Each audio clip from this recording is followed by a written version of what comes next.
Hi, this is Mitchell Sigman from Acoustica Zeros and Ones blog. Today we're speaking with Russ Hockenbury, who's an education technology teacher at Jefferson County Public Schools in Louisville, Kentucky. He's been a great help to us spreading the word about Mixcraft to school districts and educators, and we're going to talk to him here today. So without further ado, hello Russ. How are you? Hey Mitchell. To start off with, let's talk about your background in music. I know you came from doing music to sort of educating people about music, so tell us a little bit about your musical background. Well, actually, when I first started teaching, I was 22 years old, and I was in a hardcore band. And so in this hardcore band, I was the vocalist.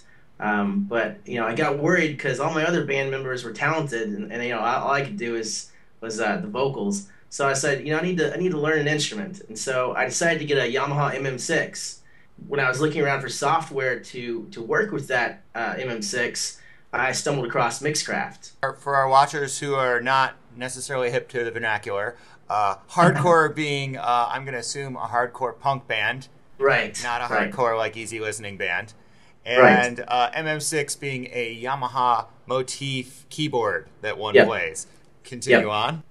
That's right, exactly. And so I was looking around for software to use with this on my then Acer laptop, and I stumbled across Mixcraft. But see, when I was teaching, I didn't have a lot of time to learn this new software and how to play. So I was like, you know what? How can I learn and also teach the kids at the same time? So it's kind of like I was going to learn something, but I was going to teach the kids as well.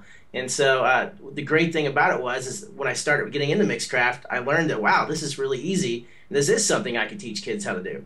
And so I think that was way back in like Mixcraft 5 or just whatever, some early incarnation of the software. And so I taught the kids just basically how to build a basic song out of loops. And long story short, my band broke up like a year later, but the love for music and teaching kids digital music just stayed. When you were in the hardcore band, I mean, obviously punk rock isn't necessarily associated with digital music and computers and that sort of thing. How did you make the jump? Was it because you wanted to play an instrument in the band?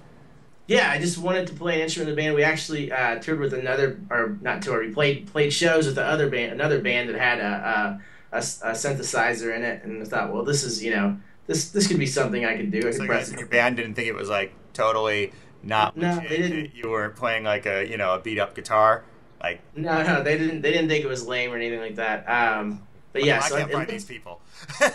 it looks simple, it looks simple, but then you get into it. Wow, this is really it's not as easy as it looks. But yeah, so I started out with the totally selfish motive of wanting to learn myself, but then it morphed into I can really teach kids something and open doors for kids, and that's what happened. So were you already working for the school district at that point?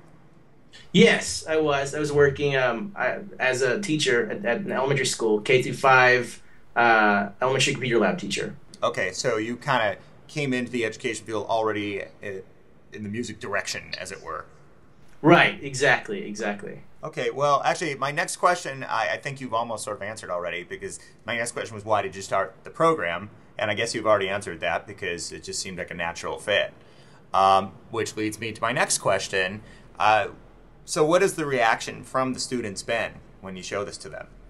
Well, going back to your question you just asked, though, just real quick, I found Mixcraft as a natural add-on, I guess you'd say, to we did a film festival every year. I taught my kids also film production, and so I had my fifth graders do a film festival every year, and they would do short films on stuff like the Stamp Act or fractions or Revolutionary War stuff, alliteration, anything you can imagine. They'd make these like 2.5-minute films, and I didn't want them to use like canned MP3s as a soundtrack. I thought, my kids can make the soundtrack themselves, and you got some crazy sounding soundtracks with just a bunch of crazy instruments put together in these loops.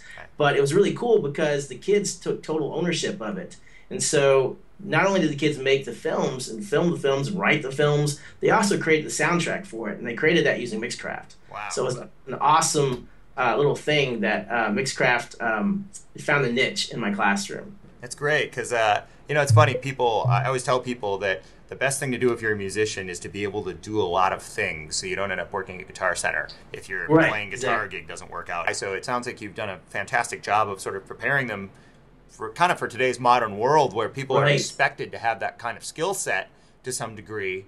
And yeah, that's my thing is, if you can open doors for kids, think back to the old James Belushi movie in the 80s, Mr. Destiny. Mm-hmm. And there's the part where Michael Caine has two lines. He's like, and Larry Burroughs, the James Belushi character, like misses the baseball in the state championship, and so his life goes one way. But what would happen if he hit the baseball, And so that's kind of the way I think about teaching, is if you expose kids to stuff like film production and coding and robotics and digital music, where will their life go? Where it wouldn't have gone otherwise, Yeah. It's all about opening doors for your kids. Oh, right along that line, what is the reaction from the parents and the other faculty been? When I got this position as a district technology teacher, and JCPS is the 27th largest school district in the United States, over 100,000 students, it gave me the ability to go out into schools and model lessons for teachers. And so instead of me just talking about it at professional development during the summer for 3 hours and just turning people loose on their own, I was able to actually go out into schools to this digital music tour and model a lesson for those teachers and teach to those kids. And so they really saw how this could be used in their classrooms and how this could be used with their kids. And the best part was seeing those teachers' eyes light up with the possibilities when they saw their kids go, wow, this is really cool. And you just, in this position, that's a really rewarding thing to go out and show a teacher something new and to know that they're going to take it and run with it when you leave. The kids, do you think that they have much more of a natural affinity for it because they've grown up in a computer age, per se, than the teachers? Did the teachers have a hard time adapting to the curriculum, or did the students have an easier time, or what's your take on that? The students just, I've taught it as low as third grade on this tour, and I've actually used MIDI technology through Mixcraft with my kindergartners, my talented kindergartners before. And it's amazing the quickness, the affinity kids have for stuff like this. They pick it up way faster than adults. But when I've been going on this tour and teaching this, modeling this lesson, I've made it really accessible for the teachers as well. Just a quick intro. Hey, we're going to build a song using 3 loops. We're going to add some effects. We're going to play with tempo, and we're going to go from there. Just an easy, quick lesson to show what Mixcraft can do, and to show that anybody can walk into the program and start creating music. Mm-hmm. And finally, how do you think other schools can repeat this success? I think it's on other school districts, resource teachers like myself, to go out and model these types of lessons for the teachers, because professional development is changing. It should no longer be people show up for 3 hours and get PD and then they're turned loose to be left to their own devices. You have to be a constant support for your teachers. And I think that's what I've started here with this digital music tour, is I've planted the seeds, and now it'll be on me to water those seeds and kind of cultivate what I planted. And so I like the idea of modeling lessons for people, because it's kind of intimidating. You guys have a great teacher's guide with Mixcraft, but if you just were to hand someone that book, that giant book, teacher's guide, intimidating, they might be a little intimidated by it. Yeah. Do you think, and that kind of leads me to the next question, what kind of reaction do you see from teachers? Are they mostly pretty motivated and encouraged about this kind of program, or do you have to warm them up to it? Is it a mix? Like some people are more kind of traditional, teach things out of a book, or what do you think? I think what I've been mostly working with elementary school technology lab teachers, and so people that teach in classrooms. But I've also talked to some music teachers and some regular classroom teachers as well. And a lot of times I get questions about, how does this relate to core content? How does this relate to math and language arts and science? And it's an awesome science connection because we teach about sound and energy, and we look at sound waves.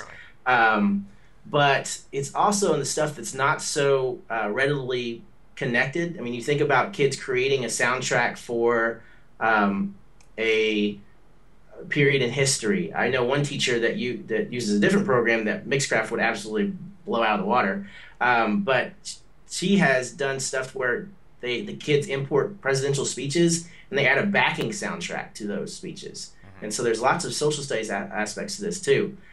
You can record yourself.